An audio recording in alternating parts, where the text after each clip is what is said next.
Primary ఎన్ని ఉన్నాయి అనేది మొత్తం అయ్యింది. తర్వాత ప్రైవేట్ స్కూల్స్ కూడా మండలంలో మొత్తం ఎన్ని ఉన్నాయి అది కూడా తీసుకొచ్చింది.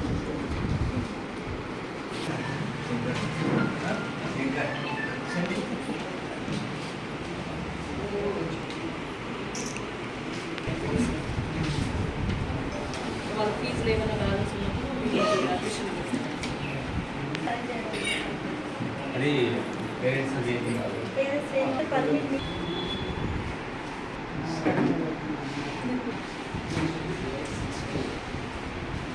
అలాగే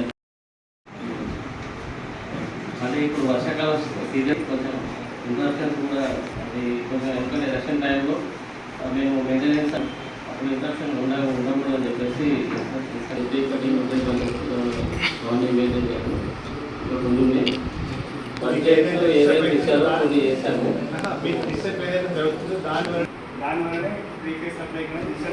అయితే మొన్న ఏమైంది సార్,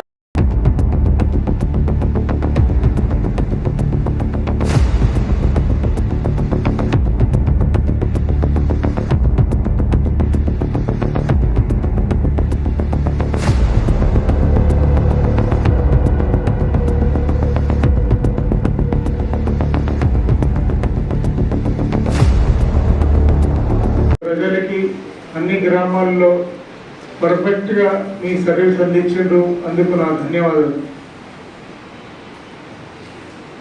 4వ తారీఖు వరకు మీ పీరియడ్ ఉంటుంది అనుకుంటున్నా. మరి 4 తర్వాత మళ్ళీ ఎన్నికలు వచ్చిన వరకు మీరే యాక్టివ్ ఉండి అన్ని సమస్యల మీద స్పందించి ప్రజలకి మరింత చేరువై మీరే గెలిచి రావాలని మనస్ఫూర్తిగా నేను కోరుకుంటున్నాను.